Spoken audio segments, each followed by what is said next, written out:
Are you looking for ways to reduce your monthly installments? Or are you having difficulty getting the amount of housing loan that you will need? Well, in this episode of Ask Joy, I'm going to share with you two very important property financing tips that perhaps no one's ever told you about. Because trust me, it will come in handy. This very first tip is for you who wish to reduce your monthly installment, especially in today's high interest rate environment. You can achieve this by stretching your loan tenure while still maintaining the 75% loan. If you currently own a resale property and you are already out of your loan package lock-in period, you can choose to refinance so that you have a longer loan tenure than your existing one. Having a longer loan tenure reduces your monthly installment. In order to calculate this tenure, banks will usually take the lower value of these two formulas. The first formula is to take 75 years minus your current age. However, this is capped at 35 years. And the second formula is to take 35 years minus the sum of current year minus year of first disbursement and plus 1. For new launches, the year of first disbursement refers to your date of purchase. Using myself as an example, I'm 31 years old this year. Assume I purchased a resale property in 2020 and I'm due for a refinancing today in 2023.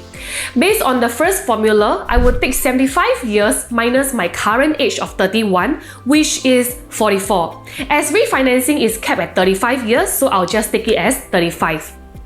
Based on the second formula, I will take 35 minus the sum of 2023 minus 2020 and plus 1, which work out to be 31 years. The lower value of these two formulas is 31. This means I can stretch my tenure for another 31 years if I choose to refinance today. Now, on to the second tip. This is for you who is unable to secure a loan just because you are not working.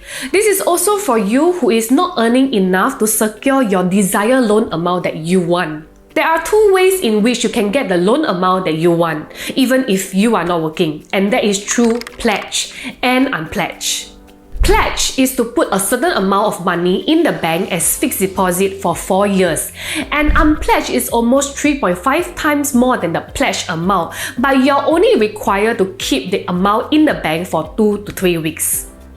In order to know how this works, you must first understand the four main components of total debt servicing ratio, also known as TDSR. First is the age of buyer, which will determine the loan tenure. Second is the loan amount. Third is the interest rate, which is currently at 4.8 to be really conservative. And fourth is the installment amount.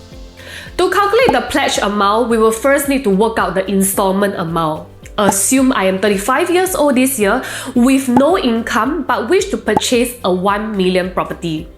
Based on this, the answers to the four main components of TDSR are: age is 35, hence the loan tenure is 30 because 65 minus 35 give you 30. Loan required for a 1 million property will be 75%, which is 750,000. Interest rate is fixed at 4.8 for now, and with that, installment amount will be 3,935. You can derive this figure using a loan calculator. 3,935 is actually 55% of the monthly income needed for a 750,000 loan. In order to get the full monthly income needed, take 3,935, divide by 55%, which work out to be 7,154. With this figure, you'll be able to calculate the pledge amount, which required you to lock in 4 years. That will be taking 7,154 multiplied by 48 months. Because it's 4 years, you will need to pledge a total of 343,000.